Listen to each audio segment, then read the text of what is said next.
मणिपुर में मई 2023 से जबरदस्त हिंसा जारी है, किंतु लगभग 2 वर्षों तक केंद्र की मोदी सरकार इस पर एकदम खामोश रही और कोई भी निर्णायक हस्तक्षेप नहीं किया, जिससे हिंसा वहां और भयानक रूप ले लिया। विपक्ष ने बार बार आरोप लगाया कि मोदी सरकार का रवैया केवल औपचारिकता तक ही सीमित है। संकट के इस घड़ी में भी प्रधानमंत्री ने संवेदना तक व्यक्त करना उचित नहीं समझा और संसद में बोलने से बार बार बचते रहे। पिछले 13 सितंबर को प्रधानमंत्री नरेंद्र मोदी मणिपुर के दौरे पर थे और उन्होंने अपने भाषण में कहा कि केंद्र सरकार राज्य के लोगों के साथ मजबूती के साथ खड़ी है और शांति और समृद्धि स्थापित करने के लिए प्रतिबद्ध है। लेकिन वास्तविकता मोदी के शब्दों से कहीं अलग और भयावह है। पिछले 2 सालों से मणिपुर जल रहा है। कई लोग मारे गए, हजारों लोग विस्थापित हुए, महिलाएं अपमानित हुई और समाज गहरी खाई में बढ़ चुका है। मोदी सरकार की कथित दृढ़ संकल्प और विकास की बातें केवल राजनीतिक मंचों पर सुनाई देती है।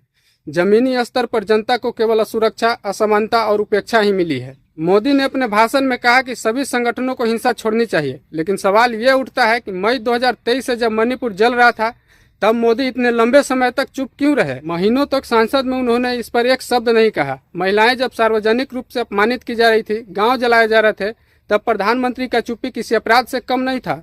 और अब इस चुनावी माहौल में जाकर हिंसा छोड़ना कहना जनता का मजाक उड़ाने जैसा लगता है। मोदी कहते हैं कि पहाड़ और घाटी के लोगों में विश्वास और मजबूत संबंध बनाए जाने चाहिए, लेकिन सवाल उठता है कि अगर उनका सच में यही नीयत थी तो केंद्र सरकार ने पिछले 2 सालों में क्या किया। दोनों समुदायों के बीच नफरत और बढ़ गया।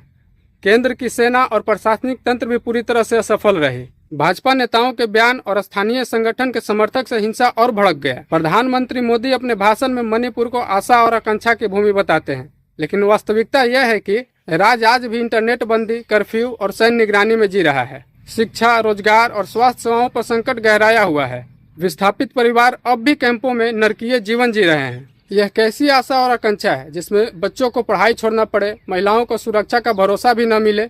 यह पहला अवसर नहीं है जब मोदी सरकार संवेदनशील मुद्दों पर देर से प्रतिक्रिया दी हो, और अब मणिपुर की हिंसा पर भी इतने दिनों की चुप्पी के बाद अब जाकर प्रधानमंत्री वहां पहुंचे हैं। इससे साफ स्पष्ट होता है कि उनकी प्राथमिकता जनता का दुख नहीं बल्कि चुनावी लाभ है। पीड़ितों की सुध लेने में देरी क्यों हुई?